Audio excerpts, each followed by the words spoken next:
Várias perguntas pelo Facebook da mesma indagação. Qual seria a tradução bíblica, a versão bíblica que eu recomendaria para a igreja? Bom, essa é uma boa pergunta. Acho que vale a pena a gente gastar aqui um minuto disso. Você primeiro tem que entender duas coisas que estão por detrás das traduções. Primeira é a questão do texto grego. Estou falando do Novo Testamento. Tá? Primeiro, tem no Antigo também, mas no texto grego do Novo Testamento essa questão se torna mais aguda. Você tem basicamente dois textos gregos. Você tem um que é chamado texto crítico, que é baseado em 3 ou 4 manuscritos mais antigos, datando do século 2, 3 e 4. E você tem o chamado texto majoritário, que é baseado na grande maioria dos documentos antigos, textos manuscritos antigos, mas que datam de bem mais cedo, bem mais tarde para nós, né? Datando aí do século 8, 9 e 10. Então a pergunta é, o que está mais próximo do original? Os mais antigos ou a maioria dos manuscritos? E não tem uma resposta fácil, porque se você disser são os mais antigos, a pergunta é, esses mais antigos datando do século 3º e 4º, por que eles foram preservados?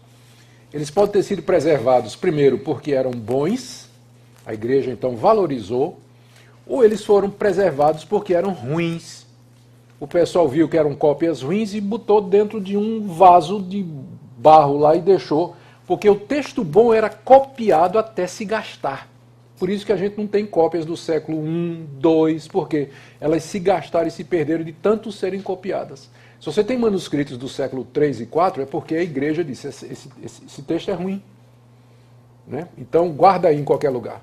Então, você pode interpretar de maneiras diferentes a questão da antiguidade. Então, você tem competindo dois textos, o chamado majoritário e o texto crítico. O crítico é baseado nos manuscritos mais antigos e o majoritário, o nome está dizendo, na maioria dos manuscritos. As nossas traduções, a maioria delas se baseia no texto. Todas as traduções, quase todas as traduções da Sociedade Bíblica, por exemplo, se baseiam no texto crítico. Almeida, atualizada, a corrigida se baseia no majoritário. E tem um estilo de tradução que eu vou falar daqui a pouco. A NVI no texto crítico, Bíblia da Linguagem de Hoje no texto crítico. Almeida Fiel, baseado nos olhos manuscritos, é baseado no texto majoritário. A Sociedade Trinitariana, baseado no texto majoritário. Então, você tem essa questão dos textos. No final, a diferença entre eles é mínima. Eles vão divergir em questões que não afetam a teologia bíblica. As grandes diferenças são o final de Marcos 16, o trecho da mulher adúltera, a chamada Coma e o Aneus, que é 1 de João, capítulo 3, capítulo 5, que fala 3 dá o testemunho no céu, 3 dá o testemunho na terra, que é uma prova da Trindade.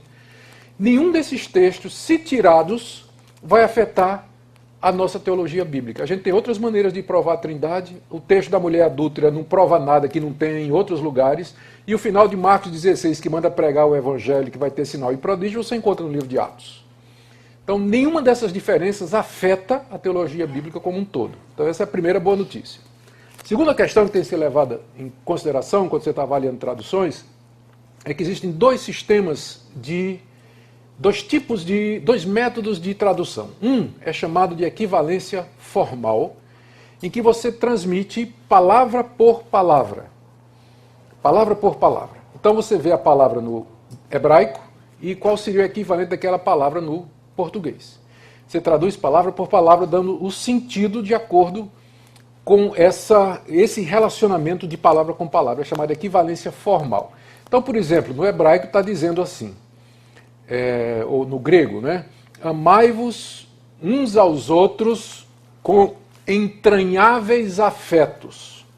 Essa é uma tradução formal, porque a palavra entranhável, splagna no grego, significa tripa. Né? Então, daí entranha. Então, traduziu como está no grego. A pergunta é, quem lê hoje, amai-vos com amores das tripas, entranháveis, faz sentido para hoje no português? Mas é uma tradução fiel, não é? Fiel porque traduziu literalmente, mas se torna infiel. Porque o sentido é você ter que se amar de dentro, né? Com tudo que você é. Então, se uma tradução for amai-vos de coração, é mais fiel do que dizer amai-vos com as suas tripas, embora o grego esteja dizendo amai-vos com suas tripas. É porque naquele tempo se pensava que a sede das emoções era a tripa. Porque convenhamos, quando dá uma emoção, qual a primeira coisa que é afetada?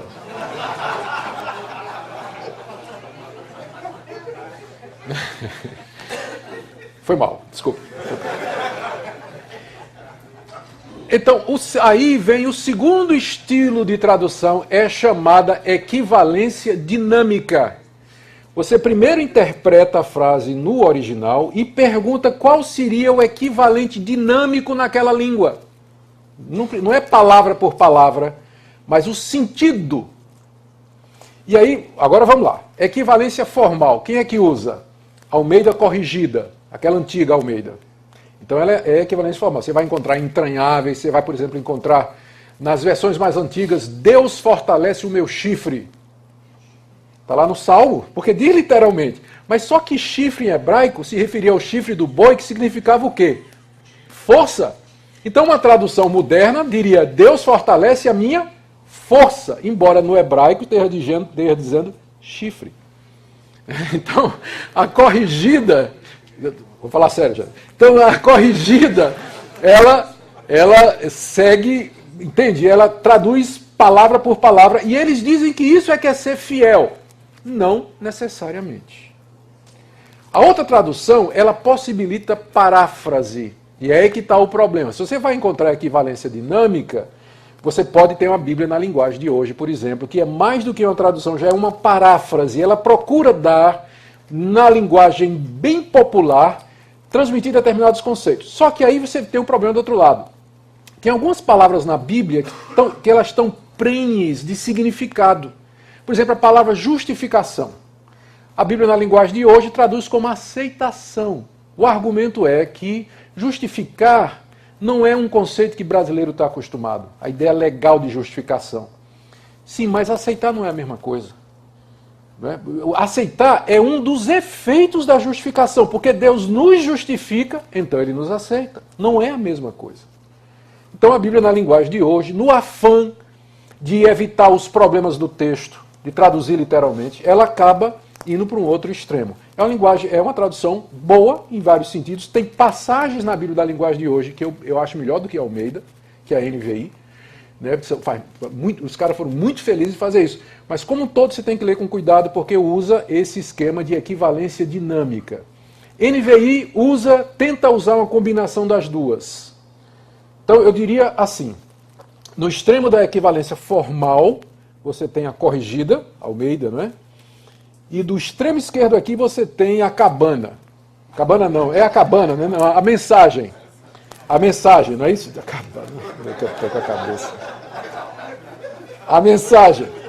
Então, aqui, vindo de cá, do formal para a equivalência dinâmica, você tem a corrigida e você tem a mensagem. Aí você vai ter a Almeida atualizada e as parecidas com ela, NVI, Bíblia na linguagem de hoje, e aí a mensagem. Então, pergunta, o que você deve usar na igreja? Resposta, depende para quê? Para pregar, eu prefiro aquelas que usam o texto crítico e um método de equivalência que mistura formalidade e equivalência. Então, NVI e Almeida.